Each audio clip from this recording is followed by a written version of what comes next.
इतवार का दिन जिसका हम सभी को इंतजार रहता है। आपने सोचा है कि अगर ये खत्म हो जाए तो? नहीं, हम ऐसा नहीं कह रहे। ऐसा कहना है L&T चेयरमैन SN सुब्रमण्यम का। उनकी सलाह है कि सप्ताह में 90 घंटे काम करना चाहिए।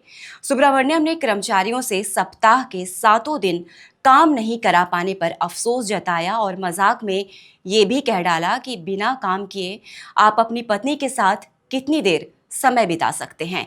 घर पर बैठे कितनी ही देर आप अपनी पत्नी को देख सकते हैं या आपकी पत्नी आपको कितनी देर देख सकती है। इससे तो अच्छा है कि आप ऑफिस जाकर काम कर लें।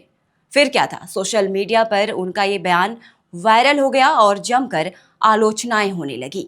अलग अलग यूजर्स ने इस पर अपनी प्रतिक्रिया दी। आगे बढ़ने से पहले आप हमारे चैनल द हिंदी टॉप को सब्सक्राइब करके बेल आइकन दबाना ना भूलें ताकि आप तक पहुंचे हर खबर सबसे पहले। SN सुब्रमण्यम के बयान के बाद लोकचंद्र जी नाम के एक यूजर ने लिखा कि पेमेंट उस 8 घंटे के अनुपात में दोगे या पेमेंट डबल अनुपात में दोगे।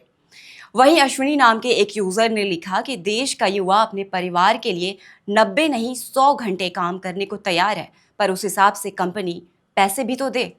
एन सुब्रमण्यम के इस बयान के बाद सोशल मीडिया पर इंफोसिस के संस्थापक नारायण मूर्ति के हाल ही में 70 घंटे काम करने के सुझाव का भी जिक्र किया जाने लगा। कमेंट आए कि कॉरपोरेट कंपनियों की उम्मीदों को पूरा करने को किस तरह से बढ़ावा दिया जा रहा है, क्या वर्क बैलेंस और पर्सनल लाइफ का ध्यान ना रखा जाए। कमेंट का सिलसिला बढ़ता गया और इसमें बॉलीवुड एक्ट्रेस दीपिका पादुकोण की भी एंट्री होती है। दीपिका ने L&T के चेयरमैन SN सुब्रमण्यम के बयान पर गुस्सा निकाला। दीपिका ने पत्रकार फैज डिसूजा का पोस्ट अपनी इंस्टा स्टोरी पर शेयर करते हुए लिखा कि ऐसे ऊंचे पदों पर बैठे लोगों के मुंह से इस तरह के बयान चौंकाने वाले हैं। मेंटल हेल्थ मायने रखता है। इस सब के बाद ये सवाल उठता है कि अगर कोई इंसान बिना रुके काम करे तो क्या उसके मेंटल हेल्थ के लिए ये सही होगा? इंसान को ब्रेक तो चाहिए होता है।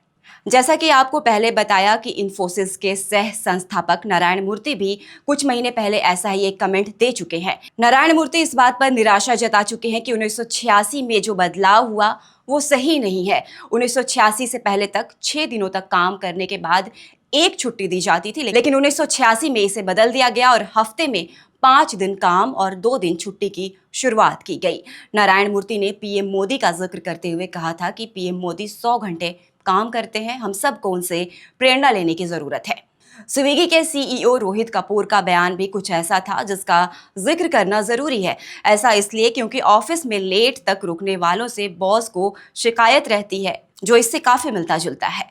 एक वायरल इंस्टाग्राम वीडियो में कपूर ने देर रात तक ऑफिस में काम करने वाले को टारगेट किया था। उन्होंने कहा था कि जो लोग रात के 3 बजे तक ऑफिस में रुकने का दावा करते हैं वो आपको ये नहीं बताएंगे कि वो दोपहर 1 बजे ऑफिस पहुंचते हैं। ये तो बात हुई खबर के एक हिस्से की, लेकिन खबर का एक पूरा हिस्सा एक गंभीर विषय की तरफ इशारा करता है जो हमारे वर्किंग कल्चर और हमारे मेंटल हेल्थ से जुड़ा हुआ है।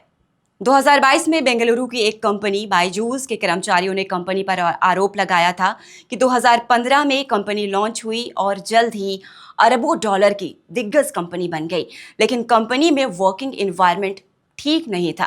कर्मचारियों ने दावा किया कि उनसे अक्सर 12 घंटे की शिफ्ट, सप्ताह में 6 दिन या सप्ताह में 7 दिन काम करने को कहा जाता था। यहाँ तक कि टारगेट पूरा ना होने पर उन्हें लंच ब्रेक और यहाँ तक कि ऑफिस छोड़ने तक की भी इजाजत नहीं दी गई। इसके बाद बड़े लेवल पर कर्मचारियों ने बायजूस छोड़ दिया था। वजह थी परफेक्ट वर्क टाइमिंग का बैलेंस ना होना। तो चलिए समझते हैं कि परफेक्ट वर्क टाइमिंग क्या होनी चाहिए। ज्यादा घंटे काम करने से सेहत पर क्या असर पड़ता है? सबसे पहले बात ओवरवर्क इशू की करते हैं। जब आप ऑफिस के काम के बोझ को निपटाने के लिए एक्स्ट्रा ओवर में वर्क करते हैं या ऑफिस वर्क को घर पर करते हैं, इसे ही ओवरवर्क करना कहते हैं। अगर आप इसे रोजाना करते हैं तो ये आपकी मेंटल हेल्थ, फिजिकल हेल्थ और सोशल लाइफ पर सीधा सीधा गलत असर डालता है।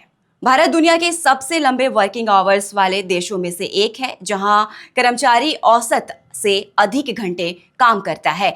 ILO के मुताबिक यहाँ प्रति कर्मचारी सप्ताह में 40.7 घंटे काम करता है। साथ ही 51% कर्मचारी प्रति सप्ताह 49 या उससे ज्यादा घंटे काम करते हैं, जिससे भारत दुनिया के सबसे ज्यादा काम के घंटे वाले देशों में दूसरे नंबर पर है। आंकड़े ये बताते हैं कि भारत में 50% से अधिक लोग सप्ताह में 49 घंटे से ज्यादा काम करते हैं। ये आंकड़े वाकई में हैरान करने वाले हैं। हालांकि कुछ ऐसे भी देश हैं जहां काम के घंटे बेहद कम है, यहाँ कर्मचारियों के हितों का खास ध्यान रखा जाता है। आपको जानकर हैरानी होगी कि दुनिया के विकसित देशों में लोग एक सप्ताह में 40 घंटे से भी कम काम करते हैं, जो WHO के बताए गए एक स्वास्थ्य मानक पर भी फिट बैठता है। इनमें America, Britain, Japan, Germany, France, रूस, ऑस्ट्रेलिया, इटली, स्वीडन और स्विट्जरलैंड समेत कई विकसित देश शामिल हैं। अब सवाल ये कि एक सप्ताह में कितने घंटे काम करना चाहिए? WHO के मुताबिक जवाब है तकरीबन सप्ताह में औसतन 35 से 40 घंटे। सप्ताह में कुल 168 घंटे होते हैं। प्रोफेशनल काम के कुल घंटे इसके 1/4 से ज्यादा नहीं होने चाहिए। हफ्ते के तकरीबन 56 घंटे सोने में जाते हैं, 16 से 17 घंटे घर के कामों में और बाकी का बचा समय रिक्रिएशन के लिए होना चाहिए। इससे आपकी पर्सनल और प्रोफेशनल लाइफ में एक संतुलन बना रहता है, जो बेहद ही जरूरी है। फिलहाल के लिए इस खबर में बस इतना ही। हमारे चैनल द हिंदी टॉप को सब्सक्राइब करें, हमें एक्स यानी ट्विटर, फेसबुक और इंस्टाग्राम पर भी फॉलो करें।